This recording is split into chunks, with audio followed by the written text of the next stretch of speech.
हाय प्यारे स्टूडेंट, ज्ञान जीवन में आपका हार्दिक स्वागत एवं अभिनंदन है। प्यारे स्टूडेंट, आज हम गृह विज्ञान के पेपर को सॉल्व करने वाले हैं। तो चलिए टाइम को ना वेस्ट करते हुए अपने टॉपिक पे चलते हैं। चलिए, हमसे पहला क्वेश्चन क्या पूछा गया, ऑब्जेक्टिव क्वेश्चन है। देखिए, हमसे पहला क्वेश्चन पूछा गया है, पारिवारिक बजट बनाने के लिए सबसे पहले आवश्यक है, क्या आवश्यक है? आय व्यय का पूर्वानुमान, आय में वृद्धि, ऋण की व्यवस्था, व्यय पर नियंत्रण। तो कौन ऑप्शन सही हो जाएगा इसमें? तो आइए देखते हैं कौन सा ऑप्शन सही होने वाला है। तो यहाँ पर आय व्यय का पूर्व अनुमान होना चाहिए, इसलिए यहाँ पर आपका ये ऑप्शन करेक्ट हो जाएगा। चलिए अगला प्रश्न देखेंगे। अगला कौन सा प्रश्न है? तो अगला प्रश्न हमारा है, ये आपका आय और व्यय वाला आपका जो है सही हो गया। ठीक है, चलिए अगला हम देखेंगे। अगला हमारा क्या है? अगला है, सर्वोत्तम पारिवारिक बजट माना जाता है तो बचत घाटे का। तो चलिए हम टाइम को ना वेस्ट करते हुए अपने उत्तर पर आते हैं। तो कौन सा ऑप्शन सही हो जाएगा? तो यहाँ पर ए ऑप्शन सही हो जाएगा। ये ऑप्शन हमारा सही है। कौन सा ऑप्शन सही हो जाएगा? ए ऑप्शन सही हो जाएगा। ठीक है, तो ए ऑप्शन यहाँ पर सही है। चलिए अगला प्रश्न देखेंगे। अगला हमसे पूछा है, अगला पूछा कि वरिष्ठ नागरिक जमा योजना खाता खोला जाता है किसके लिए होता है? तो ये 59 वर्ष के उपरांत होता है, 60 वर्ष के उपरांत होता है, 50 वर्ष के उपरांत होता है। तो वरिष्ठ नागरिक जमा खाता ये 60 वर्ष के उपरांत होता है। ये ऑप्शन यहाँ पर सही है। चलिए अगला प्रश्न देखेंगे। किसी शुभ अवसर पर दिए जाने वाला चेक क्या कहलाता है? उपहार चेक, क्रॉस चेक, वाहक चेक, क्रॉस चेक। तो किसी शुभ अवसर पर देने वाला, देखिए उसको देख कहते हैं उपहार चेक, गिफ्ट चेक। ठीक है, तो ए ऑप्शन सही हो जाएगा, उपहार चेक। चलिए अगला प्रश्न हमसे 5वां नंबर क्वेश्चन पूछा है, कहा है कि संचयिका जमा खाता क्या होती है? स्कूली बच्चों के लिए, वृद्धों के लिए, श्रमिकों के लिए, नौकरी करने वालों के लिए।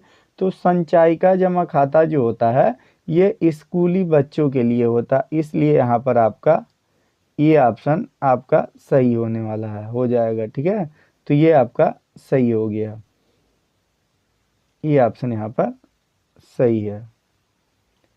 चलिए अगला हम देखेंगे। अगला 6 नंबर क्वेश्चन हमसे पूछा है, क्या पूछा देखिएगा। हमारे शरीर में जल का भाग है, तो हमारे शरीर में जल का भाग है कितना % है? तो बताइएगा, 6वें का कौन सा ऑप्शन सही होने वाला है? तो कितना % है? 100%। हमारे शरीर में जल का भाग है 70 से 75%, 80 से 90%, 60 से 60%, 50 से 60%। तो 100% तो जल है नहीं, तो 70 से 75% हमारे शरीर में जो है जल है, इसलिए बी ऑप्शन सही हो जाएगा। चलिए अगला क्वेश्चन पूछा है, जल रक्त को प्रदान करता है, क्या प्राप्त करता है? प्रदान करता है, तो तरलता प्रदान करता है, बी ऑप्शन सही हो जाएगा। चलिए, सिलाई के सामान रखने के डिब्बों को क्या कहते हैं? तो सिलाई के सामान रखने के डिब्बे को सिलाई किट कहते हैं, बी ऑप्शन सही है। चलिए 9 नंबर क्वेश्चन देखेंगे। वर्षा का जल होता है तो कैसा होता है? तो वर्षा का जो जल होता है प्योर शुद्ध माना जाता है, इसलिए शुद्ध हो जाएगा, बी ऑप्शन सही है। चलिए 10 नंबर क्वेश्चन हमसे पूछा है, प्रेशर कुकर में खाना पकाया जाता है, उबाल कर, भाप द्वारा, भून कर, तो भाप द्वारा पकता है, बी ऑप्शन सही हो जाएगा। चलिए 11 नंबर क्वेश्चन देखेंगे। गीजर का प्रयोग कहाँ किया जाता है? रसोई घर में, स्नान गृह में, दोनों में, ये सभी। तो कौन सा ऑप्शन 11 का सही होने वाला है? तो 11 का आपका यहाँ पर स्नान गृह में, पानी और गर्म करने के लिए होता है ना, तो ये स्नान गृह में, बी ऑप्शन यहाँ पे सही हो जाएगा। चलिए अगला देखेंगे 12 नंबर। अस्थि निर्माण के लिए आवश्यक लौह तत्व सोडियम, कैल्शियम। आपको पता होगा कि अस्थि का निर्माण जो है कैल्शियम से होता है, और दांत का निर्माण कैल्शियम और फास्फोरस और एनेमिल होता है, जिससे जो है उसमें चमक होता है। चलिए 13 नंबर क्वेश्चन देखेंगे। हमसे पूछा है, खोपड़ी में अस्थियों की कुल संख्या कितनी होती है? तो खोपड़ी में जो अस्थियों की संख्या होती है 8, 14, 22, 24। तो ये अस्थियों में जो होती है ना, तो ये आपका होता है 22, इसलिए सी ऑप्शन यहाँ पर सही हो जाएगा। सी ऑप्शन यहाँ पर सही हो जाएगा।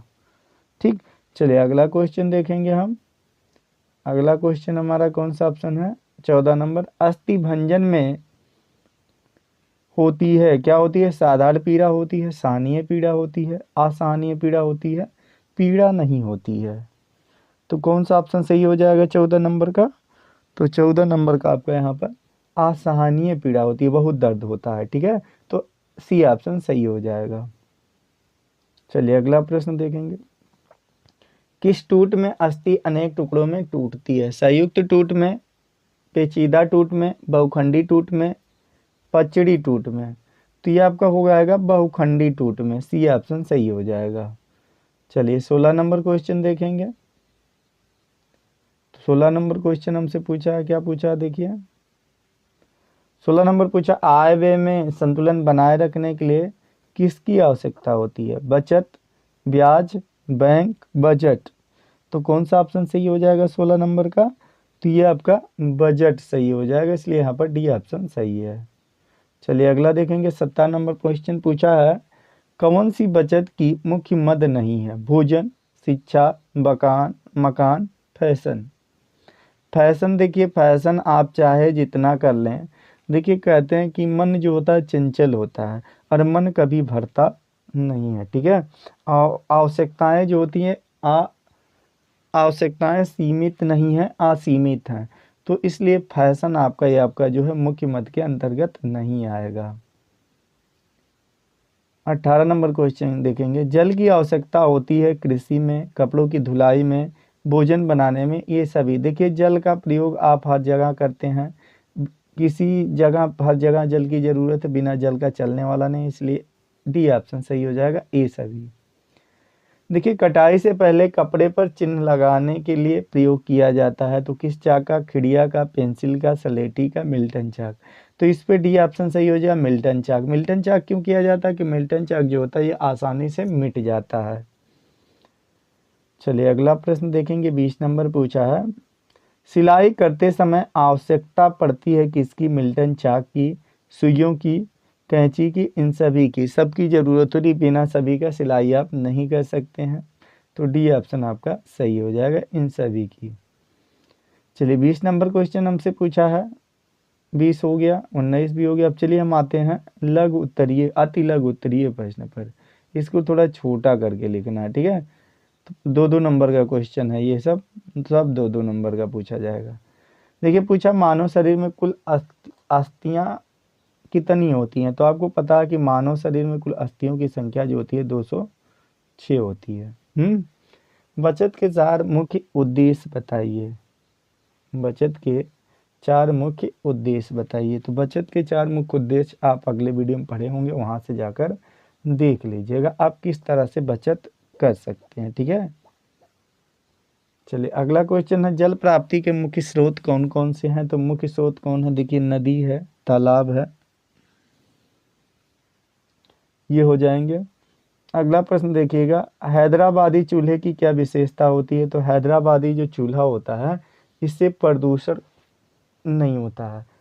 ठीक है, ये धुआं रहित होता है हैदराबादी चूल्हा। मुख्य विशेषता इसकी यही होती है, जिससे पर्यावरण में प्रदूषण नहीं फैलता और आपको नुकसान नहीं पहुंचाता है। शरीर में कंकाल की क्या उपयोगिता है? तो शरीर में देखिए कंकाल की बहुत उपयोगिता है। कंकाल से ही आपको गति मिलती है, कंकाल से आपको आकार मिलता है। अगला है, पारिवारिक बजट से आप क्या समझते हैं? तो पारिवारिक बजट क्या है आप पढ़े होंगे, आगे देख लीजिएगा। बजट अभी हमने ऑब्जेक्टिव में बता दिया है कि बजट क्या है, बजट का हिंट मैंने आपको ऑब्जेक्टिव में दे दिया है। ठीक है, चलिए आगे देखते हैं। हाँ प्यारे दोस्तों, चैनल को सब्सक्राइब जरूर कीजिएगा और बेल आइकन पुश कर दीजिएगा ताकि आपको सबसे पहले नोटिफिकेशन मिल जाए। देखिए मैं थोड़ा काम में फंस गया था और आपकी बोर्ड की तैयारी में थोड़ा विलम्ब हुआ, लेकिन फिर भी हम 95 पार करेंगे 1 महीने में।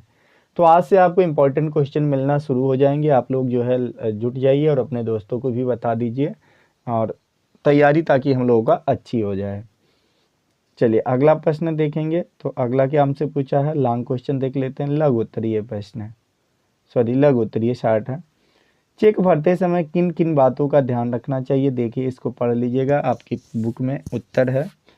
और इसके बाद बजट में बचत करना क्यों आवश्यक होता, आदर्श कुएं की क्या विशेषता होती है, अशुद्ध जल से होने वाली हानियों का वर्णन कीजिए, पाक कक्ष की व्यवस्था पर टिप्पणी लिखिए। अगर विस्तृत प्रश्न में आएंगे तो ये आपके 4-4 नंबर के थे, विस्तृत आपके 6 नंबर के होंगे। तो अगला देखिए, पहला पूछा है विस्तृत में 32 नंबर क्वेश्चन, पारिवारिक आय से आप क्या समझती हैं, पारिवारिक आय के मुख्य स्रोतों की को स्पष्ट कीजिए। तो पारिवारिक आय का मतलब आपको जो परिवार कमाता है, जो उसको सैलरी मिलती है, वही क्या है, पारिवारिक आय है सबसे, परिवार से। अथवा पारिवारिक बजट बनाते समय किन किन बातों का ध्यान रखना चाहिए। अब देखिए पारिवारिक बजट समान रखते हैं, दूध वाले को क्या देना है, कपड़े वाले को क्या देना है, सब खर्चा भी आपको ऐड करना पड़ता है, फिर उसके बाद पता चले। 33 में देखेंगे किन किन साधनों के द्वारा पारिवारिक बजट को सुरक्षित रखा जा सकता है। या तो आप इसको नहीं करना चाहते हैं, इसको कर लीजिए। रसोई घर में प्रयुक्त किए जाने वाले चूल्हों का वर्णन कीजिएगा। मानव जीवन में जल का क्या महत्व, ये सबसे अच्छा क्वेश्चन है 34 नंबर पे, इसको कर लीजिएगा। क्योंकि मानव जीवन में जल ही क्या है, जीवन, वाटर इज लाइफ, जल के बिना जीवन संभव नहीं है। तो जल पे आप बहुत अच्छी तरह से लिख सकते हैं, लिख सकती हैं। अथवा गैस स्टोव पर खाना पकाने समय किन किन बातों का ध्यान रखना चाहिए। जो आपकी इच्छा हो कर सकते हैं। तो चैनल को सब्सक्राइब करें और शेयर करें। और यूपी की बोर्ड की तैयारी में आप लोग जुट जाइए। आपका पेपर का जो है स्कीम भी आ चुका है, और स्कीम देख लीजिए अगले वीडियो में जाकर, और अपना तैयारी शुरू कर दीजिए। फरवरी में ही आपका पेपर है। तो आपका नवंबर चल रहा, नवंबर दिसंबर जनवरी 2 महीना है। तो 2 महीने में आपको बेटर तैयारी कर लेनी है, सब रट लेनी है। आप सभी सब्जेक्ट का मैं आपको दूंगा इम्पॉर्टेंट क्वेश्चन, थोड़ा पढ़ना, ज़्यादा समझना। तो थोड़ा लिखेंगे तो भी नंबर बढ़िया मिलेगा, और ठोस लिखना है कि जो जिससे नंबर अच्छे मिले, आपकी अच्छी तैयारी होने वाली है। जय हिंद, जय हिंद।